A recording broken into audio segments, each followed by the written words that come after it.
నా ఆశ ఏంటో తెలుసా? నా ఆశ, నా పిచ్చి, నా ఆశ ఏంటో తెలుసా? లేవడంతోటే అరుణోదయమున మోకరించి నీ స్వరూప దర్శనము, ప్రార్థనలో మోకరించి నీ దర్శనము చేయాలి.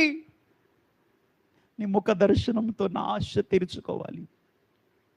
కొంతమంది చూడండి, లేవంగానే కళ్ళు మూసి కొంతమంది చూస్తాం కదా, కొంతమంది ఆశ ఏంటో తెలుసా? లేవడంతో బీరువా తెరిచి ఆ బంగారం అంతా చూడాలి, అప్పుడు కానీ ఇలా ఆశ తీరదు. లేవడంతో బీరువా తీసి ఆ ఇంట్లో పెట్టుకున్న 10 లక్షలు 2 లక్షలు ఉంటుంది సార్, అది చూడాలా, అప్పుడు కానీ ఆశ తీరదు. కొంతమంది ఆశ ఏంటో తెలుసా? లేవడంతో ఆ కళ్ళు తెరకముందే అలా కొడుకు ముఖమో బిడ్డ ముఖమో చూడాలా, అలా ఆశ అది.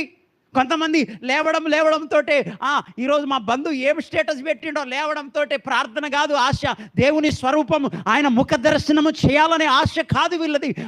ఏం పెట్టాడో కళ్ళన్న తెరదు. ఆ ఫోన్